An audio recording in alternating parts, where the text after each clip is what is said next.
से बात करें। अंकुर जी, जी न्यूज़ इंडिया में आपका स्वागत है। आपको झबरेड़ा विधानसभा से विधायक बनाकर गैरसैंण में जो युवा आह्वान विधानसभा का आयोजन हुआ उसमें आप गए थे, तो आपका इस जो कार्यक्रम था इसका क्या उद्देश्य था? धन्यवाद। देखिए, युवा आह्वान विधानसभा एक एक ऐसी संस्था है जो हर साल होती है गैरसैंण विधानसभा में, और इसका मेन जो विजन है वो युवाओं को वहाँ पर बुलाना और वहाँ के स्थानीय जो मुद्दे होते हैं उनसे रूबरू करना, उनसे पूछना, और विधानसभा सत्र कैसे चलता है उनको एक सिखाने का एक माध्यम है। ठीक है, उसमें जैसे विधानसभा में बिल पेश कैसे किया जाता है और उसको सरकार को कैसे घेरना होता है, सरकार कैसे चलाई जाती है, विपक्ष में बैठकर कैसी भूमिका निभानी होती है, और सत्ता में अगर आप बैठे हो तो सरकार कैसे चलानी है। तो विभिन्न मुद्दों पर वहाँ पर चर्चा चलती है और एक डिबेट चलती है। एक टॉपिक पर या कोई भी अध्यादेश लाकर बिल पास कराना, तो ऐसे ऐसे टॉपिक पर बहुत ही मुद्दे पर चर्चा चलती है। और 2019 के सत्र में झबरेड़ा विधानसभा से मेरा चयन भी हुआ था, तो मेरा सौभाग्य था।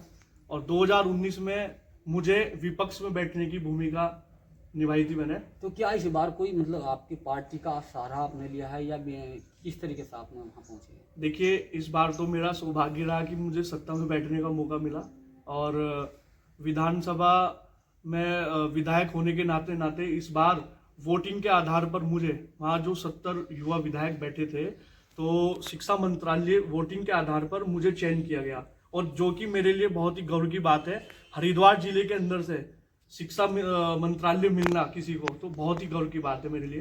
तो इस बार मुझे शिक्षा मंत्री होने की भूमिका निभानी पड़ी। तो शिक्षा मंत्री आप रहे हैं और किस तरीके से अपना शिक्षा के स्तर को बढ़ावा देना है, तो किस तरीके की आपने वहाँ पे जो शिक्षा नीति बनाई है? देखिए, शिक्षा नीति में मुझे बिल भी पास करने का मौका मिला। विधानसभा अध्यक्ष जी हमारे, उन्होंने बोला कि आपको बिल पेश करना है शिक्षा नीति पर, जो नई शिक्षा नीति बदला हुई है।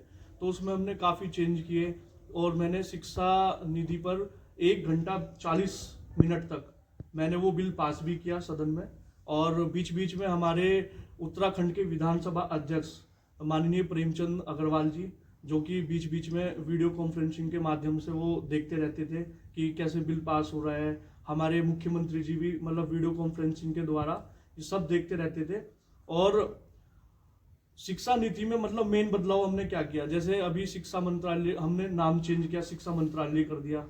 और शिक्षा निधि में जो जीडीपी का 6% है उसको हमने बढ़ाने का कार्य भी किया है। कम से कम 20% हमने शिक्षा के नाम पर जीडीपी बढ़ाने का काम किया है। देखिए, अगर शिक्षा है तो हम है तो उत्तराखंड है, और उत्तराखंड है तो देश है।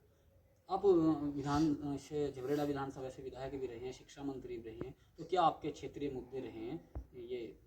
देखिए, शिक्षा मंत्री होने के नाते नाते शिक्षा नीति में तो हमने काफ़ी बदलाव भी किए, लेकिन एक जनप्रतिनिधि जाकर वहाँ पर पहुँचना, तो जनता के मुद्दों की भी उठाना हमारी औपचारिकता बनती है। तो सबसे मेन मुद्दा मैंने अपना स्थानीय जो उठाया, किसानों का भुगतान, क्योंकि आज की डेट में आप देख लो किसान बेहाल है। किसान मेहनत करता है दिन रात, और उसको उसका मतलब फ़ायदा नहीं मिल पाता। दिन रात पानी देता है, काम करता है, लेकिन उसका भुगतान समय पर नहीं मिल पाता फसल का। तो अभी मैंने वहाँ मुख्यमंत्री जी के सामने बात रखी थी कि हमारे इकबालपुर, मेरे क्षेत्र के अंतर्गत 2 शुगर मिल आते हैं, एक इकबालपुर, एक उत्तम शुगर मिल, जिसका एक का तो 47 करोड़ रुपए कुछ भुगतान बकाया है, और एक का 80 करोड़ भुगतान बकाया है। तो ये बात मैंने रखी सर्वप्रथम कि सबसे पहले तो इसका एक विशेष बजट पास करके, एक अलग से गठित टीम तैयार करके सबसे पहले किसानों की समस्या का निस्तारण किया जाए।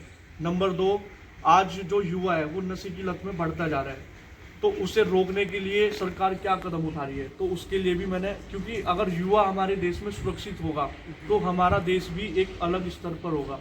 अगर हमारा युवा ही बिगड़ जाएगा तो फिर देश कहाँ आगे बढ़ेगा, क्योंकि जहाँ युवा चलता है वहाँ जमाना चलता है। तो इसीलिए मैंने इस पर भी बहुत गहन चिंतन किया वहाँ पर। आखिरी सवाल आपसे, आपने इस बार दूसरी बार जो है गैरसैंण विधानसभा में जो युवा आह्वान विधानसभा का आयोजन हुआ उसमें पिछली बार पहुँची है, पिछली बार 2019 में भी आपको जाने का सौभाग्य प्राप्त हुआ, तो कैसा अनुभव आपको मिला और युवाओं से आप क्या मतलब संदेश देंगे युवाओं? देखिए, इस बार 2020 में भी मैं गया तो वहाँ पर बहुत ही ज़्यादा अनुभव सीखने को मिला। और मैं तो ये कहना चाहता हूँ, जितने भी हमारे उत्तराखंड क्या पूरे हरिद्वार जिले में जितने युवा हैं, मैं तो यही उनसे कहना चाहूँगा कि जब भी युवा आह्वान की ऑनलाइन प्रोसेस प्रक्रिया चलती है तो उसे भरें और सिलेक्शन करके विधानसभा जाएं, क्योंकि अब इतनी सी उम्र में मैं 2 बार गैरसैंण विधानसभा चला गया, तो ये मेरे लिए बहुत सौभाग्य की बात है। आप देखो हरिद्वार जिले के अंदर 67 वर्षों तक जो पार्टी राष्ट्रीय पार्टियों में काम करते हैं, वो आज तक गैरसैंण नहीं देख पाए कि हमारी गैरसैंण बिल्डिंग कहाँ है, हमारी गैरसैंण राजधानी कैसी है। लेकिन मैं इतनी सी छोटी सी उम्र में 2 बार गैरसैंण पहुंचा, तो ये युवा आह्वान की देन है। और युवा आह्वान एक ऐसा प्लेटफॉर्म है जो युवाओं को सिखाता है कि कैसे बोलना है, उसको हेजिटेशन दूर करता है। तो मैं युवाओं को यही एक मैसेज देना चाहूँगा कि ज़्यादा से ज़्यादा संख्या में इसको अप्लाई करें और वहाँ पर जाएं और देखें कि कैसे सत्र चलता है। हमारे साथ अंकुर सैनी जी थे, जो युवा आह्वान विधानसभा में दूसरी बार पहुंचे। झबरेड़ा से आप विधायक बनाए गए थे और शिक्षा मंत्री का भी दायित्व आप पर रहा। पूरे जिम्मेदारी के साथ आपने अपने क्षेत्रीय मुद्दे को उठाया। अपने सहयोगी गगनदीप के साथ राहुल सैनी, जी न्यूज़।